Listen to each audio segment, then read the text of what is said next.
नमस्कार। प्राइम समाचारमा स्वागत छ। म दृष्टिवाणी धेताल। म सुषमा श्रेष्ठ। सुरु गरौँ अहिलेसम्मका प्रमुख समाचारबाट।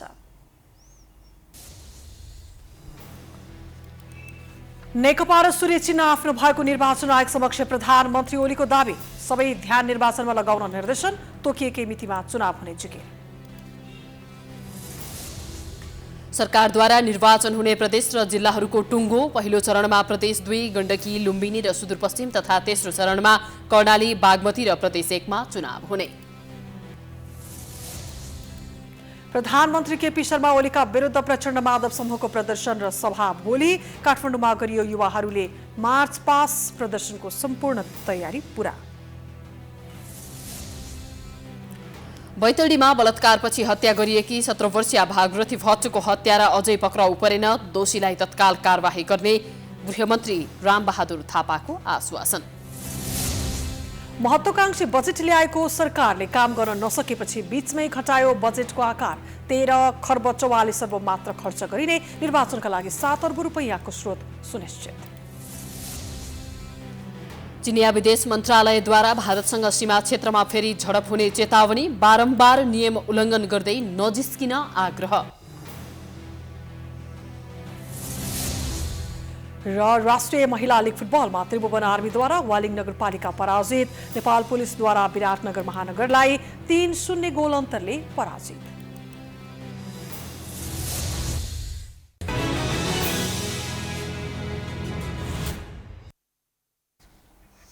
अब समाचार विस्तारमा।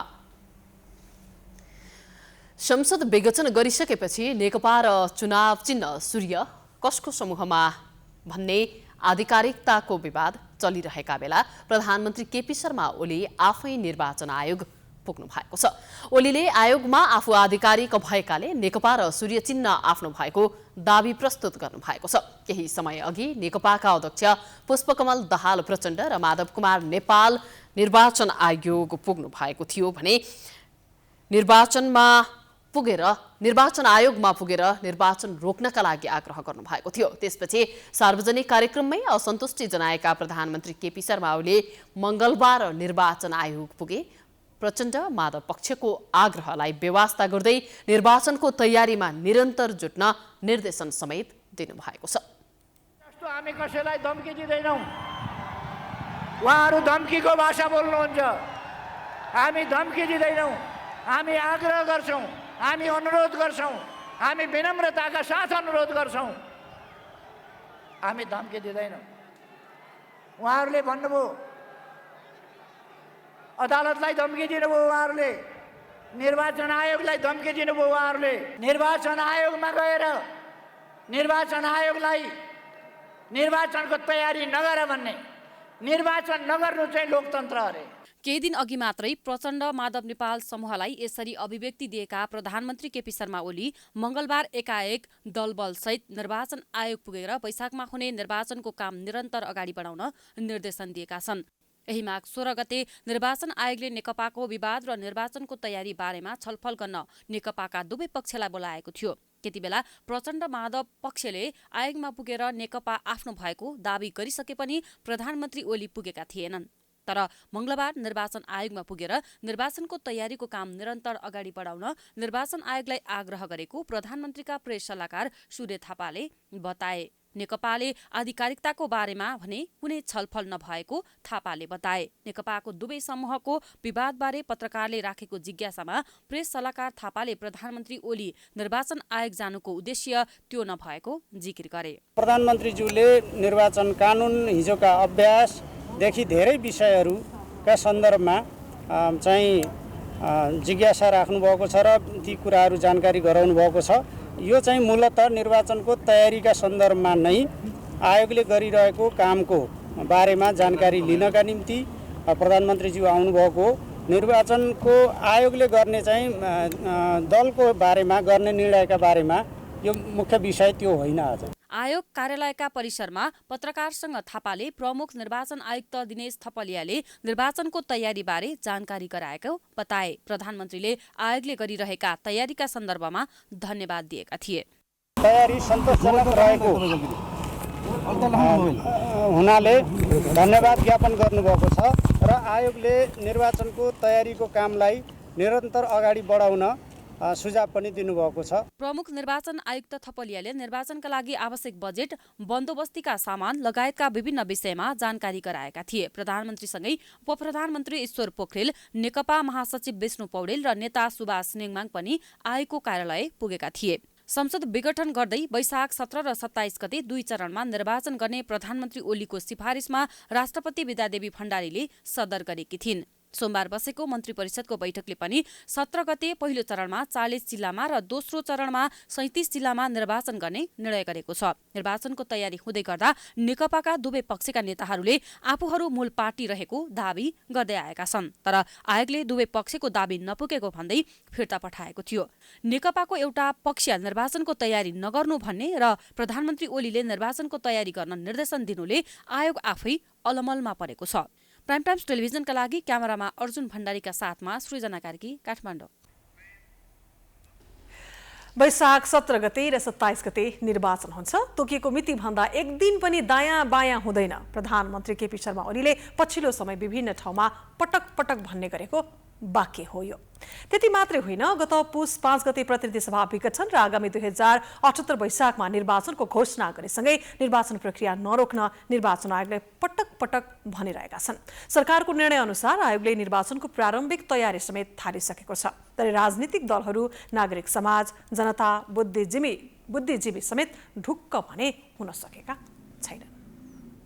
मंगलबार मात्रै प्रधानमन्त्री केपी शर्मा ओलीले निर्वाचन आयोग पुगेर तयारी निरन्तर गर्न आयोगलाई आग्रह गरे। यसबाट ओलीले आफू निर्वाचनकै पक्षमा रहेको सन्देश दिने प्रयास गरिरहेका छन्। तर राजनीतिक माहौल र वातावरण भने अलि भिन्न छ। कारण हो वैशाखमा निर्वाचन हुन्छ भन्नेमा स्वयं राजनीतिक दलहरू, नागरिक समाज, बुद्धिजीवी र ठूलो तबकाका नेपाली जनता तयार र ढुक्क हुन नसक्नु। उनीहरू निर्वाचन भइहाले पनि संविधान विपरीत र राष्ट्रिय पञ्चायतको निर्वाचन भन्दा फरक नहुने बताइरहेका छन्। नेकपा दाहाल नेपाल समूहका नेता हरिबोल गजरेलले प्रधानमन्त्री ओली सधैँ नहुने कुराहरू गर्दै भ्रम छर्दै हिँड्ने बानी परेकाले चुनाव पनि नहुने भएकोले नै उनले भ्रम छरिरहेको बताउँछन्। होइन, अब अदालतमा मुद्दा विचाराधीन छ, छलफल चलिरहेको छ। उहाँले त अब संसद विघटनको प्रस्ताव होइन उहाँले नै अगाडि बढाउनु भयो, राष्ट्रपतिलाई सदर गरियो। त्यो उहाँले त भन्ने कुरै हो नि त, उहाँले त त्यो भनिरहनुहुन्छ उहाँले। तर म चाहिँ निर्वाचन उहाँको गराउने चाहना पनि छैन। किन पहिला त पार्टीको कुरा आउँछ, सङ्ख्या पुग्दैन, उहाँलाई नै समस्या छ नि त। सांसद त उहाँको 40% पुग्छ, केन्द्रीय समितिमा पुग्दैन, कसरी पुर्याउने भन्ने समस्या छ होइन। त्यसले मलाई चाहिँ निर्वाचनमा जाने उहाँको मनस्थिति छैन। तर बाध्यता के हो भने अब उहाँले अब आफैले संसद विघटन गरे हुनाले र हुन्छ भनेर त भनिरहनु पर्यो। अन्तिम दिन चाहिँ उहाँले भनिरहनुहुन्छ। नेपाली कांग्रेसका वरिष्ठ नेता रामचन्द्र पौडेलले भएको संसद विघटन गर्ने प्रधानमन्त्री ओलीले गराउने चुनावको कुनै सम्भावना नै नरहेको बताउँछन्। निर्वाचन गराउन प्रतिनिधि सभा विघटन गरेको पनि होइन, यसमा हिसाब नै मिल्दैन। 2/3 हुँदाहुँदै पार्टी फुटाएर कोही निर्वाचनमा जान्छ। पौडेलले ओलीले आफू सत्तामा टिकिरहन चुनावको नौटंकी गरेको दावी पनि गरे। उनले जबरजस्ती गर्न खोजे मुलुक विग्रहतिर जाने औल्याए। पौडेलले सबै वातावरण मिलेपछि मात्रै चुनाव गर्ने हो, सबै वातावरण नमिली र दलहरू तयार नभई चुनाव नहुने बताए। नेपाली कांग्रेस के को लागि लडेको? लोकतन्त्रको लागि लडेको होइन। नेपाली कांग्रेस चुनावकै लागि हत्या हाल्ने भएदेखि त पञ्चायतकै चुनाव लडाए भए हुन्थ्यो नि। त्यो बेला पनि त राजाले बालिक मताधिकारको चुनाव गरेको थियो। भिपीले देशभरि घुमेर चुनाव गर्ने कि नगर्ने भन्दाखेरि आखिरीमा किन बहिष्कारको नीति लिनु पर्यो? किन चुनाव नमानेर चाहिँ हिँड्नु पर्यो? किनभनेदेखि चाहिँ त्यो असंवैधानिक चाहिँ चुनाव थियो, त्यो अनुचित थियो, शर्त सहितको थियो। त्यसकारण चाहिँ हामीले आफ्नो सिद्धान्तलाई चाहिँ धरौटी राखेर हामी चुनाव लड्न सक्दैनथ्यौँ त्यो बेलामा। त्यसो भएर हाम्रो सिद्धान्तको सवाल हो। हामी त लोकतन्त्रको लागि हो। हामी चाहिँ पद कुर्सी केवल मन्त्री पाइयो, केवल सांसद हुन पाइयो भनेर हतारिएर हाम फाल्ने हो नेपाली कांग्रेस। नेपाली कांग्रेस त कत्रो दिनमा चाहिँ आफ्नो संयम राखेर कसरी चाहिँ लोभ नगरिकन बस्यो। त्यत्रो पार्टीको इतिहासलाई अहिले चाहिँ कुनै नेपाली कांग्रेसको कसैले फालिदिन सक्छ एकातिर? सकिँदैन। जनता समाजवादी पार्टी नेपालका नेता लक्ष्मणलाल कर्णले वैशाखमा कुनै पनि हालतमा चुनाव हुन नसक्ने बताए। उनले संसद पुनर्स्थापनाको मुद्दा सर्वोच्च अदालतमा विचाराधीन रहेको अवस्थामा निर्वाचन हुन्छ भन्नु हास्यास्पद भएको बताए। उनले सर्वोच्चको निर्णय कहिले आउने, के निर्णय आउने भन्ने नै अनियलता रहेकाले वैशाखमा चुनाव नहुने जिकिर गरे। उनले प्रधानमन्त्रीले दावी गरे पनि वैशाखमा चुनाव हुने कुरामा थप अनियलता बढ्दै गएको बताएका छन्। देशमा चुनाव हुन्छ तर वैशाख 17-27 मा हुँदैन। को संलग्न हुन्छ? सरकार, निर्वाचन आयोग र पोलिटिकल पार्टी र त्यसपछि जनता हो भोट खसाल्ने। अहिले उहाँहरूको पार्टी 2 खेमामा रहेछ भने अहिलेसम्म को आधिकारिक पार्टी हो भन्ने कुराको निर्णय निर्वाचन आयोगले गरिसकेका छैन भने कसले पाउँछ? को जान्छ? प्रधानमन्त्री केपी शर्मा ओलीले संविधान विपरीत संसद विघटन गरेको हुनाले त्यत्तिकै पनि चुनावको मिति तोक्नु असंवैधानिक रहेको नेताहरूको भनाइ छ। असंवैधानिक कदम नसचिएसम्म चुनाव हुन नसक्ने दावी दोहोर्याइरहेका छन्। प्रधानमन्त्रीले गर्नका लागि चुनावको मिति घोषणा गरेको नभई सरकारसँग जनताको मन तान्ने कुनै मुद्दा नभएकाले चुनावको मुरली बजाइरहेको आरोप लगाइरहेका छन्। सरकारले प्रतिनिधि सभाको निर्वाचन आगामी वैशाख 17 र 27 गते गर्ने तयारी गरेसँगै 17 गते 40 जिल्लामा र 27 गते 37 जिल्लामा गर्ने निर्णय गरेको छ। मन्त्री परिषद बैठकले वैशाख 17 गते प्रदेश 2, गण्डकी, लुम्बिनी र सुदूरपश्चिम प्रदेशका 40 जिल्लामा पहिलो चरणमा निर्वाचन गर्ने निर्णय गरेको सरकारका प्रवक्ता सूचना तथा सञ्चार प्रविधि मन्त्री पार्वत गुरुङले जानकारी दिनुभएको छ। त्यसैगरी वैशाख 27 गते दोस्रो चरणमा कर्णाली, बागमती र प्रदेश 1 का 37 जिल्लामा निर्वाचन गर्ने निर्णय गरेको जानकारी दिनुभएको छ। विद्यालय शिक्षाको शैक्षिक सत्र तथा वार्षिक परीक्षा सञ्चालन र व्यवस्थापन गर्ने सम्बन्धमा माध्यमिक शिक्षा कक्षा 10 को एसई परीक्षा सम्बन्धमा प्रदेश सरकारसँग आवश्यक सहकार्य गरी राष्ट्रिय परीक्षा बोर्डले सार्वजनिक बमोजिम परीक्षा सञ्चालन, व्यवस्थापन, नतिजा प्रकाशन र प्रमाणीकरण गर्ने प्रबन्ध मिलाउने र शैक्षिक सत्र एवं विद्यालय शिक्षाका सबै तह र कक्षाका विद्यार्थीहरूलाई स्थानान्तरण सम्बन्धमा शिक्षा नियम 2059 मा तत्सम्बन्धी आवश्यक व्यवस्था गर्ने निर्णय गरेको छ। मन्त्री परिषदले नेपाल विद्युत प्राधिकरणको कार्यकारी निर्देशकमा हितेन्द्र देव साक्यलाई नियुक्त गरेको छ। बैठकले संयुक्त राष्ट्रसङ्घीय मानवाधिकार परिषदको 46औं महासभामा भर्चुअल माध्यमबाट सहभागी हुन परराष्ट्र मन्त्री प्रदीप गेवालीको नेतृत्वमा 12 सदस्यीय नेपाली प्रतिनिधि मण्डल गठन गर्ने निर्णय पनि गरेको छ। त्यसैगरी वन तथा वातावरण मन्त्रालयको प्रस्तावमा लुम्बिनी केबल कार प्रणालीलाई रूपन्देही र पाल्पा जिल्ला अन्तर्गतको 6.27 हेक्टर राष्ट्रिय वन क्षेत्र 25 वर्षका लागि प्रयोग गर्न दिइएको समेत उहाँले बताउनु भएको छ। यसैगरी सरकारले शिक्षा 9औं संशोधन नियमावली संशोधन 2077 स्वीकृत पनि गरेको छ। निर्वाचन आयोगको दरबन्दी तथा माध्यमिक कक्षा एसई प्रदेश सरकारले सञ्चालन गर्ने निर्णय गरेको छ भने मलेसियाको सामाजिक सुरक्षा संस्थाहरूसँगको समझदारी पत्र स्वीकृत तथा हस्ताक्षरका लागि अख्तियारी पनि प्रदान गरेको छ।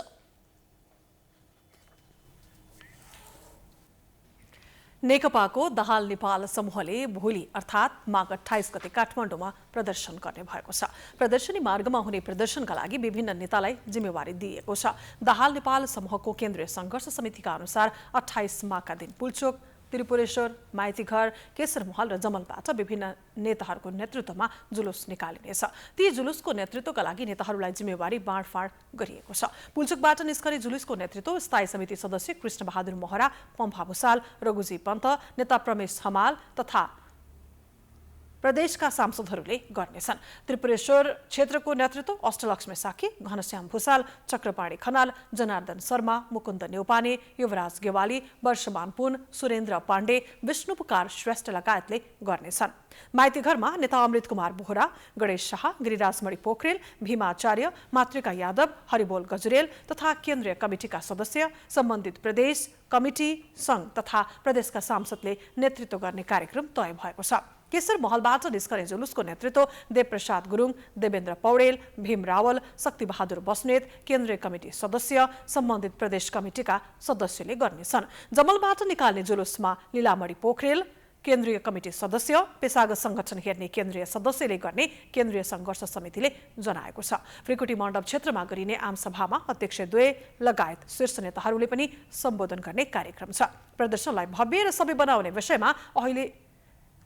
विषयमा सचिवालय बैठकमा छलफल भइरहेको छ।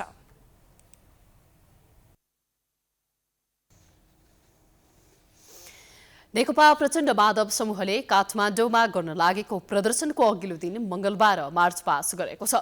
प्रदर्शनी मार्ग स्थित वाल्मीकि क्याम्पसबाट सुरु भएको मार्च पास पुतली सडक, बाग बजार, पुरानो बस पार्क, भ्रेकुटी मण्डप हुँदै फेरि वाल्मीकि क्याम्पस आएर सकिएको थियो। बुधबार हुने बृहत सभालाई व्यवस्थापन कसरी गर्ने भन्ने विषयमा संघर्ष समितिका सहसंयोजक योगेश भट्टराईले स्वयंसेवकहरूलाई निर्देशन दिएका थिए। स्थलबाट भद्रकाली साइडमा जनसमुदायलाई व्यवस्थित ढङ्गले बसाउने काम तपाईँहरूले गर्नुहुनेछ। खेलकुद महासंघले मूल जुलुस सभास्थलमा पुगेपछि भ्रेकुटी मण्डप गेटबाट ल क्याम्पस, यता विश्वभाषा क्याम्पस, वाल्मीकि क्याम्पसको साइडको जनसमुदायलाई बसाउने र त्यहाँ केही समस्या भयो भने त्यसलाई हेर्ने काम गर्नुहुन्छ। समूहले भोलि हुने सभामा राजधानी उपत्यका र बागमती प्रदेशबाट ठूलो संख्यामा सहभागिता गराउने तयारी गरेको छ। यसबाहेक देशभरबाट प्रतिनिधिमूलक ढङ्गको सहभागिता गराउँदै संसद पुनर्स्थापनामा दबाव दिने उद्देश्य लिएको बताइएको छ। संसद विघटनपछि नेकपा प्रचण्ड नेपाल पक्षले निरन्तर आन्दोलन गर्दै आएको छ।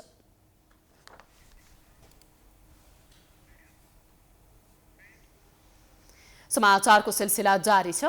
हामी विश्रामपछि आउँछौँ।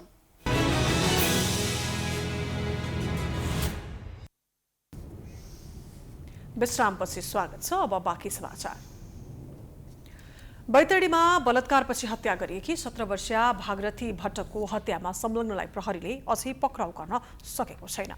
दोगडा केदार गाउँपालिकाकी भट्टको बलात्कारपछि हत्या भएको 5 दिन बितिसक्दा समेत प्रहरी प्रशासन निरीह देखिएको छ। जिल्ला अस्पताल बैतडीबाट सोमबार आएको पोस्टमार्टम रिपोर्टमा बलात्कारपछि घाँटे थिचेर हत्या गरिएको पुष्टि भएको छ। सब फेला परेको 5 दिन बित्दा समेत प्रहरीले घटनामा संलग्न कसैलाई पक्राउ गर्न नसकेको भन्दै परिवार तथा आफन्त चिन्तित बनेका छन्। गृहमन्त्री रामबहादुर थापाले बैतडीकी किशोरी भागरथी भट्टको हत्याको घटना निर्मला पन्तको जस्तो जटिल नभएकाले अनुसन्धानमा छिट्टै सफलता मिल्ने बताएका छन्। कतिपय घटनाको अनुसन्धानमा 100% सफलता पाउन नसके पनि भागरथीको हत्याका अपराधी छिट्टै पक्राउ पर्ने र कानुन बमोजिम सजाय पाउने गृहमन्त्री थापाले बताएका छन्। आज बिहान नेपाल विद्यार्थी संघको ज्ञापन पत्र बुझ्दै मन्त्री थापाले सरकारको अनुसन्धान र प्रशासनिक निकाय पूर्ण रूपले बैतडीमा केन्द्रित रहेको जानकारी दिएका हुन्।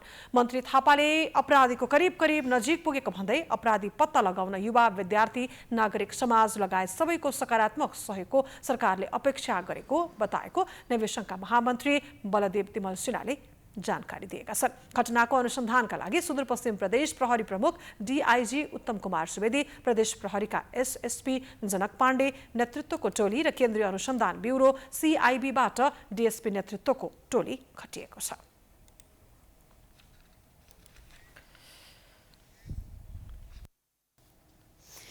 यसैबीच बैतडीमा बलात्कार भएको केही समय नबित्दै मोरङमा पनि एक किशोरीमाथि बलात्कार भएको छ। मोरङको कानपोखरीमा एक किशोरीलाई नशालु पदार्थ खुवाएर बलात्कार गरेको आरोपमा प्रहरीले एकजनालाई पक्राउ पनि गरेको छ। नशालु पदार्थ खुवाएर स्थानीय एक 17 वर्षीय किशोरीलाई बलात्कार गरेको आरोपमा प्रहरीले कानेपोखरी 2 का 29 वर्षीय प्रेम चौधरीलाई पक्राउ गरेको हो। घटना गत बिहिबार रातिको हो। कानेपोखरी 2 चिसाङ खोला नजिक किराना पसल सञ्चालन गर्दै आएका चौधरीले सोही खोलामा मजदुरी गर्दै आएकी 17 वर्षीय किशोरीलाई सामान्य चिन्जानको आधारमा आफ्नै घरमा बोलाएर नशालु पदार्थ खुवाएर बलात्कार गरेको खुलेको प्रहरीले जनाएको छ। यो कानेपोखरी वार्ड नम्बर 2 बस्ने यो कानेपोखरी 2 बस्ने प्रेम कुमार चौधरीले एकजना चाहिँ सोही ठाउँ बस्ने 17 वर्षीय बालिकालाई चाहिँ जबरजस्ती करणी गरेको चाहिँ कसुरमा हामीले चाहिँ निजलाई नियन्त्रणमा लिएर थप अनुसन्धान कार्यहरू जारी गरिरहेका छौँ। चौधरीको घरबाट किशोरीको भित्री वस्त्र फेला परेको र फोन गरेर चौधरी आफैले किशोरीलाई घरमा बोलाएको समेत पुष्टि भएको प्रहरीले बताएको छ। उपचार र स्वास्थ्य परीक्षणका लागि उनलाई शुक्रबार अस्पताल भर्ना गरिएको थियो। उपचारमा संलग्न चिकित्सकले किशोरी बलात्कृत भएको पुष्टि गरेका छन्। गम्भीर अवस्थामा रहेकी किशोरीको आइतबारबाट केही स्वास्थ्यमा सुधार भने आएको छ। किशोरीको स्वास्थ्य अवस्थामा क्रमिक सुधार आएको बताएसँगै पक्राउ परेका चौधरीलाई इलाका प्रहरी कार्यालय पथरीले जबरजस्ती करुणी मुद्दामा म्याद थप गरी अनुसन्धान सुरु गरेको बताएको छ। नेपालमा मंगलबार थप 160 जनामा कोरोना भाइरस संक्रमण पुष्टि भएको छ। यो सँगै नेपालमा कोरोना संक्रमितको संख्या 2,72,215 पुगेको छ। त्यस्तै थप 2 जनाको कोरोना भाइरस संक्रमणकै कारण ज्यान गएको छ भने हालसम्म नेपालमा 2047 जनाको कोरोना संक्रमणकै कारण मृत्यु भएको छ। त्यस्तै थप 165 जना कोरोना मुक्त भएका छन्। नेपालमा हालसम्म 2,68,431 जना निको भएका छन्। त्यस्तै हाल 1,737 जना आइसोलेसनमा र 87 जना क्वारेन्टिनमा छन्। त्यस्तै हालसम्म 21,01,059 वटा PCR परीक्षण गरिएको छ।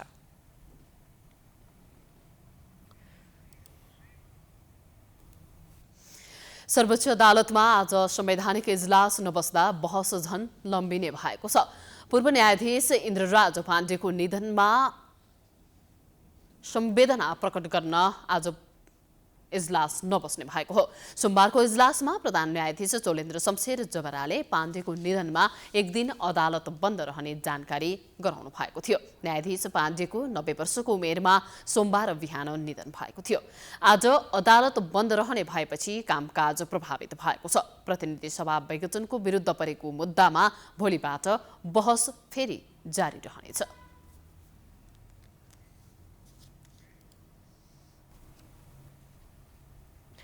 नेपालको सबैभन्दा ठूलो ललितपुरको जावलाखेलमा रहेको सदर चिडियाखाना खुलेसँगै आन्तरिक पर्यटकहरूको घुइँचो लागेको छ। तर चिडियाखाना हेर्न पुगेका सर्वसाधारण भने लकडाउन अघि भन्दा अहिले चिडियाखानाको व्यवस्थापन झनै कमजोर भएको गुनासो गर्छन्। सदर चिडियाखाना नेपालको एक मात्रै चिडियाखाना हो। विक्रम सम्वत 1989 मा तत्कालीन प्रधानमन्त्री जुद्ध शमशेरले निजी चिडियाखानाको रूपमा स्थापना गरेका थिए। यो सन् 1950 मा नेपाल सरकारले आफ्नो स्वामित्वमा लिएको थियो। तर 1956 मा मात्रै यो सर्वसाधारणका लागि खुला गरिएको थियो। लामो समयको लकडाउनले बन्द रहेको चिडियाखाना खुलेसँगै अहिले आन्तरिक पर्यटकले चिडियाखानामा अवलोकन गर्न पाएका छन्। एउटै स्थानमा एउटै वन्यजन्तु हेर्न आउँदा पर्यटकले थप आकर्षक नभएको गुनासो गरेका छन्। देखाएर ठाउँ त सबैलाई सानो लाग्छ त। ठाउँ सारेर अलि राम्रो ठाउँमा राख्दा राम्रो हुन्छ। पर्यावरण मिल्ने ठाउँमा, धेरै जङ्गलहरू भएको ठाउँमा। यो जम्मै आर्टिफिसियल भयो नि त। यो त अब हेर्दाखेरि जम्मै एक्टिभ छैन हेर्नु। सबै मान्छे देखेर वाक्क लाएर त्यतिकै अब लेजी भएर बसिरहेछन्। मान्छेलाई हेर्दाखेरि नि खासै मजा नआउने भयो।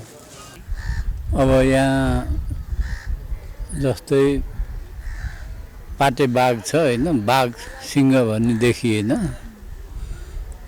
अब अरू यहाँसम्म घुम्दाखेरि अब विभिन्न चराचुरुङ्गीहरू बाँदरहरू धेरै थिए। अब अहिले अलिक कम जस्तो देखियो। अब यो बफेलो पनि थोरै देखियो।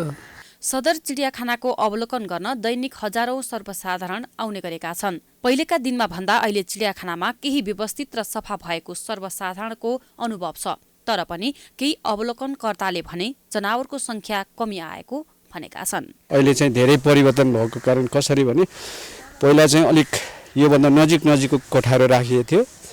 अनि त्यस पछाडि अहिले चाहिँ त्योभन्दा धेरै राम्रो उसमा चाहिँ पुगिरहेको रहेछ। जुन चाहिँ बस्ने यो वासस्थानको लागि त्यति व्यवस्थापन भएको मैले मानिनँ मेरो हिसाबले। सर्वसाधारणमा भएको यिनै गुनासो तथा उनीहरूको तर्क हामी सदर चिडियाखानाका कर्मचारीलाई बुझ्न आउँदा दिनमा ती गुनासा सुधार गर्ने पक्षमा ध्यान दिने बताए। विगतमा नेपालका विभिन्न ठाउँ साथै अन्य देशबाट शनिबार 800 देखि 1000 जनाको संख्यामा पर्यटक आउने गर्थे भने अन्य दिनमा 1000 देखि 2000 को संख्यामा पर्यटकहरू आउने गरेका छन्। चिडियाखाना बिहान 10 देखि साँझ 5 बजेसम्म अवलोकनका लागि सञ्चालन हुँदै आएको छ। सामान्य दिनमा पर्यटकहरूबाट सङ्कलन भएको रकमबाट नै चिडियाखानामा भएको पशुपक्षीलाई दानाको व्यवस्था गरिँदै आएको छ। बेलामा यो प्रश्न आउँछ होइन, हामीहरूले जनावरहरू छ कतिवटा बेलामा हामीले कस्तो पनि अहिले चाहिँ तपाईँले कस्तो भने पहिला चाहिँ सानो सानो खोर थियो, ठ्याक्क देखिन्थ्यो होइन। अहिले चाहिँ हामीले जनावर मैत्री खोरहरू बनाएका छौँ, इन्क्लोजरहरू। हामीहरूले कस्तो देख्न सक्छौँ भने जनावरलाई लुक्न पाउने ठाउँहरू बनाइदिएका छौँ हामीले। अहिले प्रत्यक्ष जनावर देखिने ठाउँलाई हामी डिस्प्ले एरिया भन्छौँ होइन, त्यसको पछाडि चाहिँ होल्डिङ एरिया अथवा उनीहरू लुक्ने ठाउँहरू पनि छ। अनि त्यही भएर जनावरहरू जनावरलाई पनि त्यो चोइस छ के, यदि उनीहरू मन लाग्यो भने उनीहरू डिस्प्ले एरियामा आउँछन्, मन लागेन भने उनीहरू होल्डिङ एरियामा जान्छन्। तर दर्शकहरूले अलिकति समय कुरेरै हेर्नुपर्छ त्यसको लागि चाहिँ। हाल चिडियाखानामा 110 प्रजातिका 1068 जीव जनावर रहेका छन्। त्यहाँका मुख्य आकर्षकका रूपमा बाघ, भालु, चितुवा र रातो हाब्रे छन्। ती प्रजातिमध्ये 33 स्थानधरी 61 चरा, 8 उभयचर र 17 प्रजातिका माछा छन्। नेपालमा लोप हुन लागेको भनी सूचीकृत 38 दुर्लभ वन्यजन्तु मध्ये 15लाई चिडियाखानाले संरक्षण गरी प्रदर्शनीमा राखेको छ। चिडियाखाना अवलोकनका लागि विदेशीको लागि 750 तथा दक्षिण एसियाली क्षेत्रीय सहयोग संगठन सार्क राष्ट्रका नागरिकका लागि 500, नेपालीलाई 150 र नेपाली विद्यार्थी र ज्येष्ठ नागरिकका लागि रु 90 रुपियाँ लिँदै आएको छ। तत्कालीन राणा प्रधानमन्त्री श्री युद्धशमशेर जङ्गबहादुर राणाले सन् 1932 मा निजी चिडियाखानाका रूपमा स्थापना गरेका थिए। विषम 2011 देखि सर्वसाधारणका लागि खुला गरिएको चिडियाखाना विषम 2052 देखि यसको व्यवस्थापनको जिम्मेवारी 30 वर्षका लागि सरकारले राष्ट्रिय प्राकृतिक संरक्षण कोषलाई हस्तान्तरण गरेको थियो। प्राइम टाइम्स टेलिभिजनका लागि क्यामेरामा मिलन मगरका साथमा लक्ष्मी विश्वकर्मा, काठमाडौँ। भक्तपुरको दुवाकोट स्थित विस्तारित वीर अस्पतालका लागि छुट्याइएको जग्गाको अर्थमन्त्री विष्णु पौडेल र स्वास्थ्य मन्त्री हृदय त्रिपाठीले अवलोकन गर्नुभएको छ। मंगलबार चागुनारायण नगरपालिका 1, 2 र 4 मा अवस्थित वीर अस्पताल विस्तारका लागि छुट्याइएको जग्गा अवलोकनका क्रममा अर्थमन्त्री पौडेलले अस्पताल बनाउन स्रोतको सुनिश्चित गर्ने प्रतिबद्धता व्यक्त गर्नुभएको हो। उहाँले अस्पतालको संरचना निर्माण एवं विस्तारका लागि अर्थ मन्त्रालय, स्वास्थ्य तथा जनसङ्ख्या मन्त्रालय, दात्री संस्था वा अन्य निकाय जहाँबाट जसरी भए पनि बजेट छुट्याउने उल्लेख गर्नुभएको छ। कार्यक्रममा अर्थमन्त्री पौडेलले विद्युत प्राधिकरण र सडक विभागका प्रमुखहरूलाई आफ्नो जिम्मेवारीमा परेको कार्यको लागत एस्टिमेट तयार गरेर काम सुरु गर्न पनि निर्देशन दिनुभएको छ। यो प्रगतिसँग तपाईँ हामी कोही पनि सन्तुष्ट छैनौँ। तपाईँहरू पनि सन्तुष्ट हुनुहुन्न होला, यहाँका स्थानीय नागरिकहरू पनि, हामी पनि सन्तुष्ट छैनौँ। जति प्रगति भएको छ यसमा हामी सन्तुष्ट छैनौँ। अब यसलाई आज हामी यहाँ किन आयौँ भनेदेखि समस्या के छन्, समाधान के हो, के गर्दा यो छिटो अगाडि बढ्छ यो आयोजना, त्यस विषयमा अलिकति स्थलगत रूपमा अवलोकन पनि गर्ने, छलफल पनि गर्ने र एउटा निष्कर्षमा पनि पुग्ने उद्देश्यले यहाँ आएको हो। यो आयोजना यस्तो आयोजना छ जसका लागि बजेटको अभाव हुँदैन। कति चाहिन्छ पैसा? त्यस्तै स्वास्थ्य मन्त्री त्रिपाठीले वीर अस्पताल विस्तारको पहिलो चरणमा फराकिलो सडक, विद्युत, पानी र ढल व्यवस्थापनको प्रबन्ध हुनुपर्ने बताउनु भएको छ। उहाँले वीर अस्पताल निर्माण कार्य छिटो गर्न कुनै समस्या नहुने प्रतिबद्धता पनि जनाउनु भएको छ। खानेपानी 4वटा चिज हामीले बनाउनै पर्छ, त्यसपछि कोही आउने हो, कसैको सहयोग हामी लिने हो। यसमा हामी भ्रम नरहौँ। अब यो 4वटा कुरा गर्दाखेरि अब कुबेरको खजान्ची यही हाम्रो चाहिँ शिशिरजी नै हुनुहुन्छ, यहीँको हो नै। अब अरू दायाँ बायाँ कहीँ जानै परेन, प्रतिनिधि यहीँ हुनुहुन्छ फेरि भनेपछि त्यस कारणले यो काम चाहिँ जति छिटो हामी सक्न सक्छौँ त्यति चाहिँ यसले आकार लिन्छ, त्यति यो अगाडि बढ्छ। वीर अस्पताल सञ्चालन भएको हालको स्थान साँघुरो र नयाँ संरचना निर्माण गर्न सकिने अवस्था नभएको भन्दै सरकारले भक्तपुरको चागुनारायण नगरपालिका 1, 2 र 4 मा पर्ने दुवाकोट स्थित जग्गाको छनौट गरेर विस्तारको प्रक्रिया थालेको हो। उक्त स्थानमा अन्तर्राष्ट्रिय स्तरको सुविधा सम्पन्न 1000 शय्याको अस्पताल र शिक्षण संस्था, पुस्तकालय, होस्टल लगायतका संरचना निर्माण गर्न सकिने सरकारको योजना रहेको छ।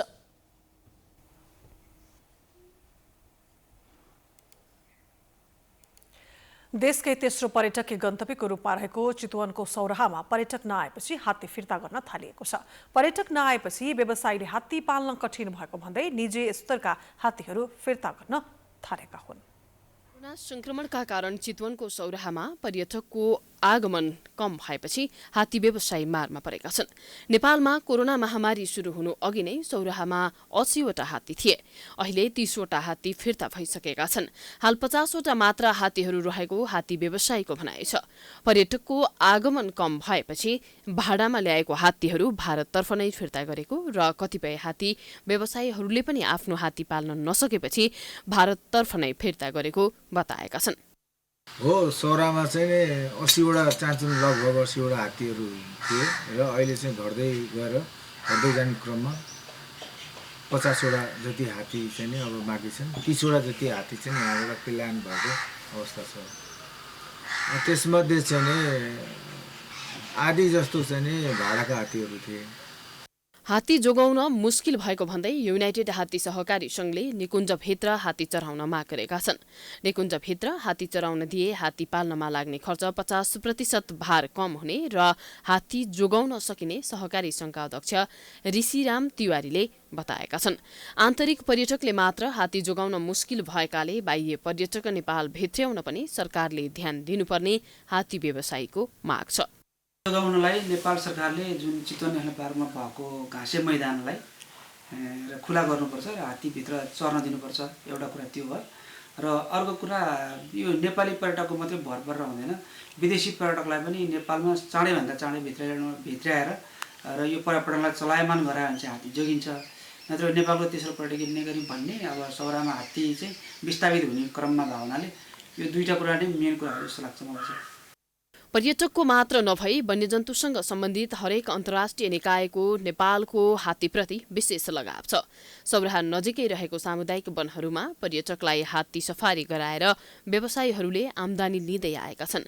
हात्ती सफारी गराए बापत व्यवसायीहरूले वार्षिक 1 करोड राजस्व तिर्दै आएका छन्। देशको अर्थतन्त्रको मेरुदण्डको रूपमा रहेको पर्यटकको विकास र राजस्व सङ्कलनमा समेत प्रभाव पार्ने हात्ती सुरक्षाका लागि सरकारले विशेष योजना ल्याउन व्यवसायीहरूको माग रहेको छ। चितवनबाट रबिना पौडेलको रिपोर्ट। डडेलधुरामा व्यवस्थित बस पार्क नहुँदा बस पार्किङमा समस्या भएको छ। सदरमुकाममा रहेको साँघुरो बस पार्कमा यात्रु र सवारी साधनको चापका कारण दुर्घटनाको जोखिम पनि बढेको छ। पहाडी जिल्लाको केन्द्रको रूपमा विकास हुन थालेको डडेलधुराको सदरमुकाम अव्यवस्थित हुँदै जान थालेपछि सर्वसाधारण र आउने जाने यात्रुहरू समेत शास्ति भोग्न बाध्य भएका छन्। डडेलधुराको सदरमुकाममा व्यवस्थित बस पार्क नहुँदा बस पार्किङ तथा सवारी आवागमनमा समस्या बढ्दै गएको छ। सडक विभागले भीमदत्त राजमार्ग निर्माणका क्रममा झण्डै 2 दशक अघि सदरमुकाम बागबजारको छेउमा निर्माण गरिएको सवारी साधन विश्राम स्थललाई हाल बस पार्कको रूपमा प्रयोग गरिएको छ। सानो विश्राम स्थल सवारी साधनको चाप भएकाले यात्रुहरूलाई सडक बाटो नै चढाउनु पर्ने र उतार्नु पर्ने बाध्यता रहेको सवारी चालकको गुनासो रहेको छ। ठुल्ठुलो गाडीहरू लागिरहेको हुन्छ, बस पार्क धेरै साङ्गो भएको हुनाले हामीलाई धेरै नै दुःख पुगेको छ। यो कसरी सल्भ हुन्छ यो अलि गरिदिनु पर्यो। यहाँको सबै बुझ्ने मान्छेले, यहाँ नगरपालिकाको सबैले बुझिदिनु पर्यो। यसलाई समितिलाई अलि हेल्प गरिदिनु पर्यो। अलि ठुलो बनाएर सबैलाई सजिलो टाइपले कुन तरिकाले यो हुन्छ हामीलाई गरिदिनु पर्यो। यो हाम्रो उग्रता र समिति भन्न चाहन्छु। सवारी साधनहरूले यात्रु उतार्ने र बसाउनेदेखि भार वाहनहरूको सरसामान लोड अनलोड गर्ने र सडकमै मोटरसाइकल पार्किङ गर्ने भएकोले जिल्ला सदरमुकाममा दिनहुँ जाम लाग्ने गरेको छ, जसका कारण ट्राफिक व्यवस्थापन चुनौतीपूर्ण भएको जिल्ला ट्राफिक प्रहरी कार्यालयले जनाएको छ। सवारी साधनको चापहरू पनि तीव्र रूपमा वृद्धि भइरहेछ र यहाँको सडक साँघुरोको साथसाथै बस पार्क भइदियो अझै व्यवस्थित भएर यहाँ हुने जुन सामान्य तरिकाको जाम हुन्छ नि त्यो जाम हट्थ्यो र जनतालाई सहज रूपमा आवाजाव गर्न सजिलो हुन्थ्यो र यो उसको लागि बस बिसाउने र बस पार्कको लागि पनि अब यहाँको स्थानीय सरकारवाला निकायहरूसँग हामीले समन्वय गरिरहेछौँ र अब हुन्छ भन्ने कुरो भएको छ। कहिलेसम्म अब यो बस पार्क हुन्छ। चुनावी सभादेखि विभिन्न कार्यक्रमहरू यही बस पार्कमा हुने गरेको छ। देशका प्रधानमन्त्रीदेखि पूर्व प्रधानमन्त्री तथा शीर्ष नेताहरूले विभिन्न सभामा यही बस पार्क प्रयोग गर्दै आएका छन्। तर उक्त बस पार्कलाई व्यवस्थित गर्नेतिर कसैको ध्यान जान नसकेको स्थानीयको गुनासो छ। पालिकाले भाडा मात्रै असुल गरेको अवस्था छ र बस पार्कलाई चाहिँ व्यवस्थित बस पार्क बनाउन विगत 2-4 वर्षदेखि उता डगले व्यवस्थित हुँदैछ भन्ने कुरा छ। त्यो खाली कागजमा मात्रै सीमित छ। अहिलेसम्मलाई चाहिँ हामीले सडकको दायाँ बायाँ किनारमा पार्किङ गर्नुपर्ने अवस्था र एक्सिडेन्ट हुने प्रबल सम्भावना रहेको हाम्रो विचार छ। सदरमुकाम बागबजारबाट 5 किलोमिटरको दूरीमा व्यवस्थित बस पार्क निर्माणको लागि सडक विभागले काम थालेको थियो, तर बस पार्क निर्माणको काम 5 वर्षदेखि अल्पत्र परेको छ। साँगुरो बस पार्कका कारण दुर्घटनाको जोखिम बढेकाले समयमा नै व्यवस्थित बस पार्क निर्माणमा सम्बन्धित निकायको ध्यान जान जरुरी देखिन्छ। प्राइम टाइम्स टेलिभिजनका लागि डडेलधुराबाट प्रकाश बेसीको रिपोर्ट। तेह्रथुमको पाथिभरा डाँडामा निर्माणाधीन भ्यू टावर अलपत्र परेको छ। 4 वर्ष पहिले शिलान्यास गरेको अत्याधुनिक सुविधासहितको बहुउद्देश्य भ्यू टावर निर्माणस्थलमा सीमा विवादका कारण अलपत्र परेको हो। प्रवर्धनको लागि तेह्रथुम र सङ्खुवासभाको पानी ढलो सिमाना तिनजुरे पाथिभरा मन्दिर नजिकै 4 वर्ष पहिले पर्यटन कार्यालय झापाले भ्यू टावर निर्माण कार्य सुरु गरेको थियो, तर सिमाना विवादका कारण भ्यू टावर निर्माण कार्य अलपत्र परेको छ। सङ्खुवासभाको धर्मदेवी नगरपालिका र तेह्रथुमको लालीगुराँस नगरपालिकाका स्थानीयको सीमा विवादका कारण भ्यू टावर निर्माणको काम ठप्प भएको हो। यो भ्यू टावर भनेको सिमाना विवादका कारण हो। यो माथिको जुन अहिले भ्यू टावर बन्ने निश्चित ठाउँ छ नि, त्यो चाहिँ सङ्खुवासभा र तेह्रथुमको सिमानामा पर्ने भएकोले अलिक बढी जग्गा सङ्खुवासभाको भयो। अब यसलाई बनाउनको लागि पहल गर्ने साथीहरू चाहिँ तेह्रथुमपट्टिका भए, अनि सङ्खुवासभा यो पाथिभरा सामुदायिक वन अन्तर्गत यो ठाउँ पर्छ। विवाद बढेपछि टावरको 6वटा पिलर र 7वटा सिडी मात्रै निर्माण भएको छ, तर टावर निर्माणका लागि ल्याइएको रड बालुवा गिटी यत्र त्यत्र छरिएका छन् भने इटा टुक्रा टुक्रा भएर काम लाग्ने हुँदै गएका छन्। पर्यटकलाई लक्षित गरी सार्वजनिक शौचालय निर्माण गरिएको छ, तर शौचालय भने हेरि नसक्ने फोहोरले भरिएको छ। भ्यू टावर निर्माणले स्थानीय स्तरमा व्यापार व्यवसाय बढ्ने स्थानीयले अपेक्षा गरेका छन्।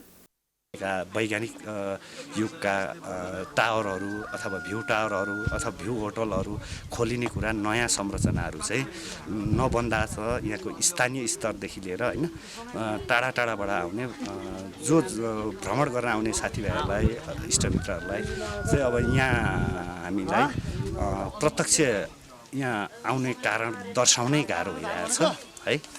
र यहाँको व्यापार व्यवसायलाई पनि अलिकति यो नबन्दाखेरि गाह्रो भइरहेछ। यो बन्दाखेरि चाहिँ तपाईँको भ्यू टावर हेर्न आउने होइन पर्यटकहरू, लोकल पर्यटक, आन्तरिक पर्यटक आउनेहरू हुन्थ्यो। भ्यू टावर निर्माणस्थलबाट विभिन्न प्राकृतिक सुन्दरता, हिमश्रृङ्खलाहरू, धार्मिक मठ मन्दिर तथा हिउँदमा हिउँदे आनन्द लिन सकिन्छ। प्रदेश संरचना भन्दा पहिला सुरु गरेको योजना हाल प्रदेश 1 सरकार मातहत अन्तर्गत पर्दछ, तर प्रदेश सरकारले भ्यू टावर निर्माण योजनालाई महत्त्व नदिएका कारण निर्माण कार्य अलपत्र परेको हो। 2 करोड 13 लाख लागतमा 1 वर्षभित्र निर्माण सम्पन्न गर्ने गरी ठेक्का सम्झौता भएको थियो। सीमा विवाद भएपछि सरोज निर्माण सेवाले काम बीचमै रोकेको स्थानीयको गुनासो छ।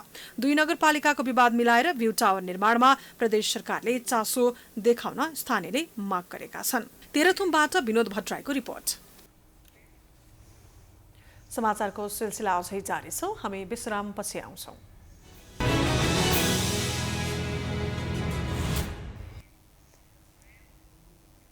विश्रामपछि स्वागत छ। अब आर्थिक समाचार।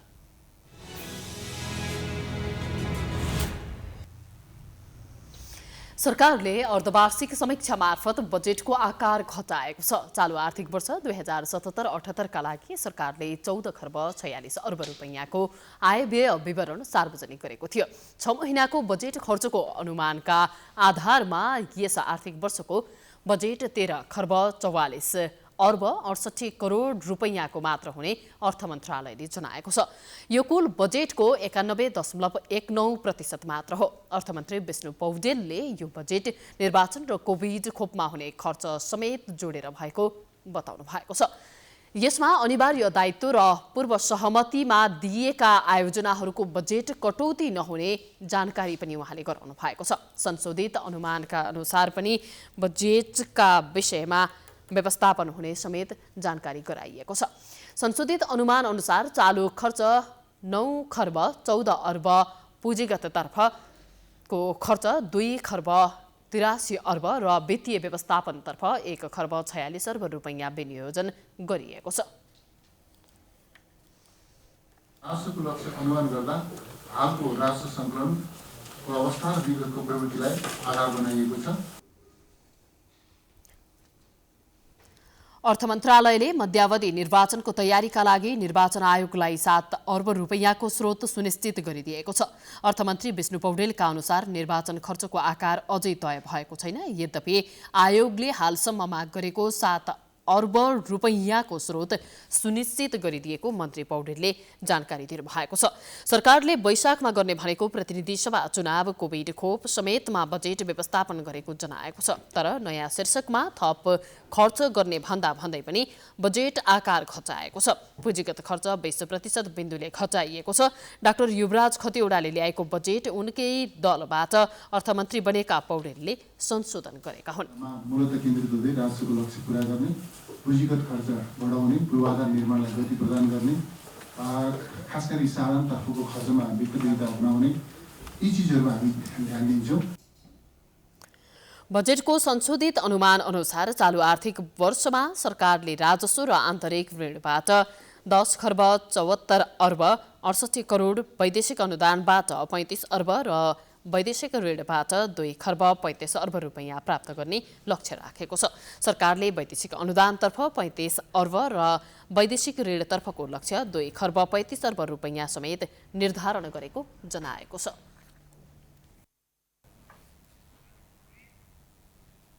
अब अन्तर्राष्ट्रिय समाचार।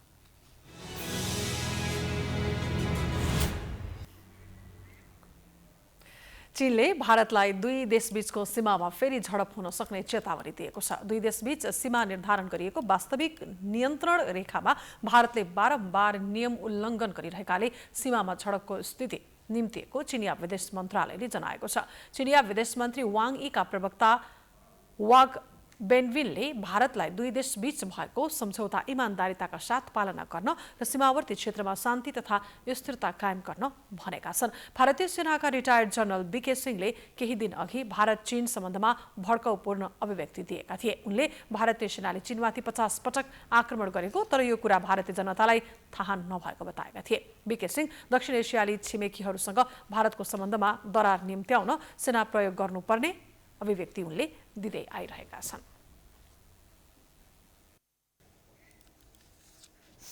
अमेरिकाका पूर्व राष्ट्रपति डोनाल्ड ट्रम्प विरुद्ध महाअभियोग लगाउने क्रममा सिनेटले मंगलबार ट्रायल गर्दैछ। अमेरिकाको 231 वर्षको इतिहासमा दोस्रो पटक महाअभियोग सामना र पदबाट हटेपछि पनि महाअभियोग झेल्ने ट्रम्प पहिलो राष्ट्रपति हुनेछन्। महाअभियोग सुनवाईमा डेमोक्रेटिक पार्टीले 2/3 मत जुटाउनु पर्ने हुन्छ। गत 6 जुलाईमा क्यापिटल हिलमा भएको हिंसात्मक गतिविधि हुनुको पछाडि निवर्तमान राष्ट्रपति ट्रम्पलाई मुख्य जिम्मेवार ठानिएको छ। ट्रम्पले आफूमाथि लगाइएको सबै आरोप झुटो भएकोले यो विषय आफूले उठाइरहेको बताएका छन्। डेमोक्रेटिक र रिपब्लिकन पार्टी बीच गत नोभेम्बरमा सम्पन्न 46औं अमेरिकी राष्ट्रपति निर्वाचनदेखि नै वाकयुद्ध चलेको थियो। निर्वाचनको नतिजा आएपछि ट्रम्पले निर्वाचनमा धाँधली भएको आरोप लगाएका छन्। डेमोक्रेटिकहरूले हार सामना गर्न नसक्दा अनावश्यक रूपमा आफ्ना समर्थकलाई उत्तेजित पारेको तथा हिंसात्मक गतिविधि गर्न प्रेरित गरेको प्रतिक्रिया ट्रम्पले दिएका छन्। 6 जनवरीमा ट्रम्पकै भड्किलो भाषणका कारण क्यापिटल हिलमा भएको हिंसामा 5 जना व्यक्तिको निधन समेत भएको डेमोक्रेटिकको आरोप रहेको छ।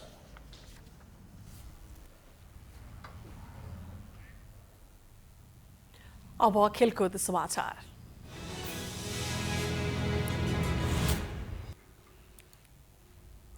राजधानीमा जारी राष्ट्रिय महिला लीग फुटबलमा त्रिभुवन आर्मी क्लबले वालिङ नगरपालिकालाई पराजित गरेको छ। सातोबाटो स्थित एन्फा कम्प्लेक्समा मंगलबार भएको खेलमा आर्मीले 10 खेलाडीमा समेत स्याङ्जाको वालिङलाई 2-0 गोल अन्तरले पराजित गरेको हो। आर्मीलाई जित दिलाउन शर्मिला थापा र विमला चौधरीले 1-1 गोल गरेका थिए। खेलको 83औं मिनेटमा वालिङ 10 खेलाडीमा समेटिएको थियो। वालिङकी क्यामरूनी डिफेन्डर क्यो मैग्ने भेनेसा नोइलेले 2 पहेँलो कार्ड पाउँदै मैदानबाट बाहिरिएकी थिइन्। जितसँगै आर्मीले 8 खेलमा 19 अङ्क जोडेको छ। आर्मी लिगको दोस्रो स्थानमा रहेको छ। वालिङ 8 खेलमा 11 अङ्क जोडेर तेस्रो स्थानमा रहेको छ। त्यस्तै अर्को खेलमा विभागीय टिम नेपाल पुलिस क्लबले राष्ट्रिय महिला लीग फुटबलमा सहज जित निकालेको छ। पुलिसले विराटनगर महानगरपालिकालाई 3-0 गोल अन्तरले पराजित गरेको छ। कम्प्लेक्स सातोबाटोमा पुलिसलाई जित दिलाउन निरु थापाले 2 गोल गरिन्। यस्तै निर्मला उपाध्यायको नाममा 1 गोल रह्यो। विराटनगर विरुद्ध पुलिसले पहिलो हाफमै अग्रता बनाएको थियो। खेलको 41औं मिनेटमा निर्मलाले गोल गर्दै टोलीलाई 1-0 को अग्रता दिलाएकी थिइन्। उनले निर्मला विकको पासमा गोल गरेकी हुन्। दोस्रो हाफमा राष्ट्रिय फुटबल टोलीका पूर्व कप्तान समेत रहेकी निरु चम्किएकी थिइन्। खेलको 57औं मिनेटमा निरुले गोल गर्दै पुलिसको अग्रता 2-0 ले बनाइन्। त्यसपछि खेलको 59औं मिनेटमा निरुले व्यक्तिगत दोस्रो गोल गर्दा पुलिस 3-0 ले विजयी भयो। पुलिसले 8 खेलमा 11 अङ्क जोडेको छ। विराटनगर 8 खेलमा 10 अङ्क जोडेर तेस्रो स्थानमा रहेको छ।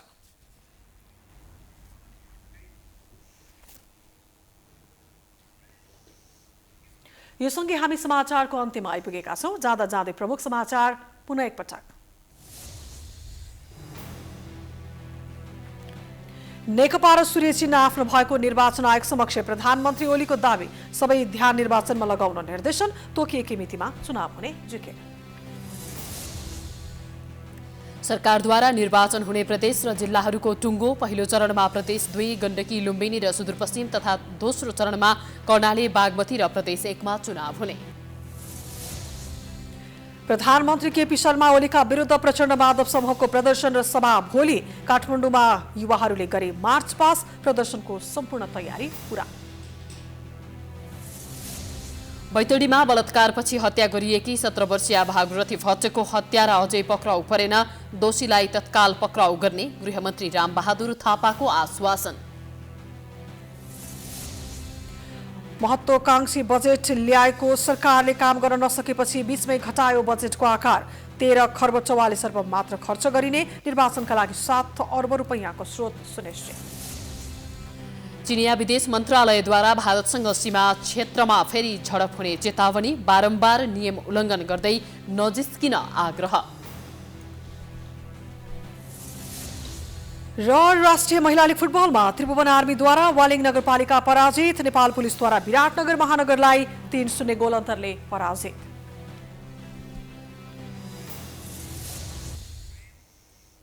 प्राइम समाचार अहिलेलाई सकियो। यसपछिको प्रस्तुति जनता जान्न चाहन्छन् ऋषि धमलाको साथमा। हेर्दै रहनुहोला प्राइम टाइम्स टेलिभिजन। नमस्कार।